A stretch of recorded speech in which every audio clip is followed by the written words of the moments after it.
Երբևէ մտածել եք, թե ինչ է տեղի ունենում, երբ միացնում եք ձեր հեռախոսը կամ համակարգիչը։ Ով է այն անտեսանելի դիրիժորը, որը հրամայում է ամեն ինչին, ուղղակի կյանքի կոչում սարքը։ Դե հենց այդ ուժի մասին էլ խոսելու ենք այսօր։ Խոսելու ենք օպերացիոն համակարգերի մասին։ Շատ արագ անցնենք մեր այսօրվա թեմաներով։ Սկզբից կհասկանանք, թե ինչ է ընդհանրապես օպերացիոն համակարգը։ Հետո մի պահ կերևակայենք, թե ինչ կլիներ առանց դրա։ Գնայենք, թե ինչպես են զարգացել, ինչ տեսակներ կան, ովքեր են այսօր շուկայի առաջատարները, ու վերջում իհարկե կփորձենք կանխատեսել ապագան։ Գնացինք։ Դե ինչ, եկեք սկսենք ամենահիմնականից։ Ինչ է ի վերջո օպերացիոն համակարգը։ Եթե շատ պարզ ասենք, օպերացիոն համակարգը կամ ՕՀ-ն այն գլխավոր ծրագիրն է, որը կյանքի է կոչում ձեր սարքի ամբողջ երկաթը։ Պատկերացրեք, դա մի թարգմանիչ է, մի կամուրջ ձեր եւ համակարգչի միջև։ Առանց դրա ձեր սարքը ուղղակի մետաղի ու պլաստմասի անպետք կույտ է։ Հենց ՕՀ-ն է կառավարում հիշողությունը, պրոցեսորի աշխատանքը, ձեր ֆայլերը, բառացիորեն ամեն ինչ։ Իսկ որպեսզի ավելի լավ պատկերացնենք, կա մի հրաշալի համեմատություն։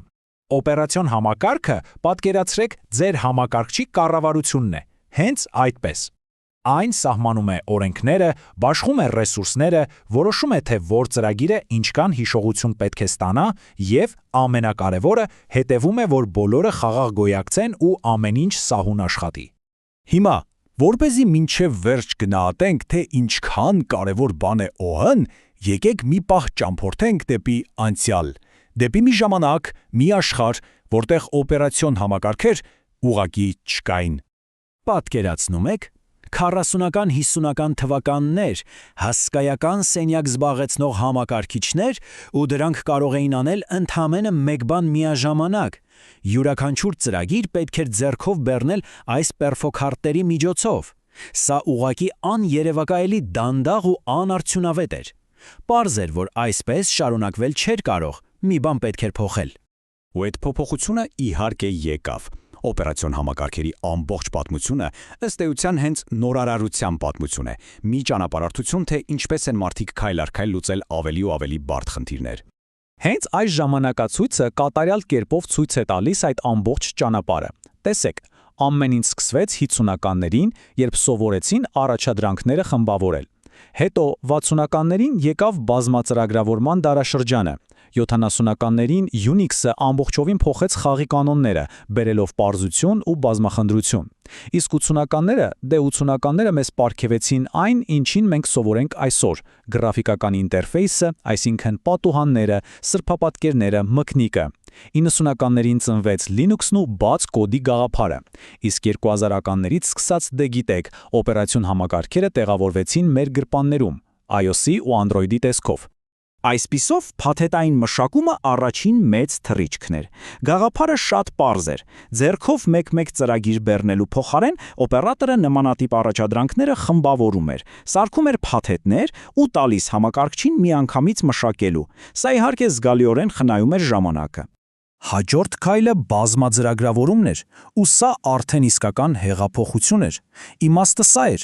համակարգչի պրոցեսորը շատ արագ է ու հաճախ ստիպված էր լինում պարզապես սպասել օրինակ մինչև տպիչը տպի ինչ-որ բան։ Բազմաձրագրավորումը թույլ տվեց, որ այդ սպասելու ժամանակ պրոցեսորը պարապ չմնա, այլ անցնի մեկ այլ առաջադրանքի։ Հենց սա է ժամանակակից multitasking-ի, այսինքն բազմախնդրության հիմքը։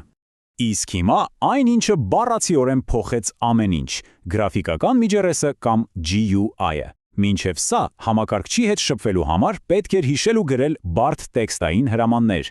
GUI-ի շնորհիվ հայտնվեցին սրբապատկերները, պատուհանները, մենյուները։ Մարդիկ կարող էին ուղղակի սեղմել նկարների վրա։ Հենց սա համակարգիչը դարձրեց պարզապես գործիք ծրագրավորողների համար, եւ այն դարձավ հասանելի բոլորիս։ Դե ինչ, պատմական էքսկուրսն անցանք, հիմա եկեք վերադառնանք մեր օրեր ու տեսնենք, թե ինչքան բազմազան է օպերացիոն համակարգերի աշխարհն այսօր, որովհետև յուրաքանչյուր խնդրի համար կա իր հատուկ լուծումը։ Այս պատկերը հրաշալի կերպով դա ցույց է տալիս։ Չկա մեկ հատ ամեն ինչի համար նախատեսված ՕՀ։ Յուրաքանչյուրը ստեղծված է հատուկ նպատակով։ Օրինակ կան ցանցային ՕՀ-ներ, որոնք կառավարում են սերվերները, բայց կան նաև իրական ժամանակի համակարգեր, որոնք օգտագործվում են, ասենք, մեքենայի անվտանգության համակարգերում, որտեղ նույնիսկ միլիվայրկյան ուշացումը կարող է ճակատագրական լինել։ Որպեսզի տարբերությունը ավելի լավ հասկանանք, եկեք համեմատենք երկու շատ տարբեր տեսակ։ Մի կողմում իրական ժամանակի ՕՀ-ն է կամ RTOS-ը։ Դրա միակ նպատակը անհապաղ արձագանքն է։ Այն օգտագործվում է օրինակ հրթիռային համակարգերում կամ բժշկական սարքավորումներում, որտեղ ուշացումն անթույլատրելի է։ Մյուս կողմում բաշխված ՕՀ-ն է, որի խնդիրն է մի քանի առանձին համակարգիչներ ներկայացնել որպես մեկ միասնական համակարգ։ Սա ապահովում է աններետելի հուսալիություն, քանի որ եթե մեկ համակարգիչ խափանվի, մյուսները կշարունակեն աշխատել։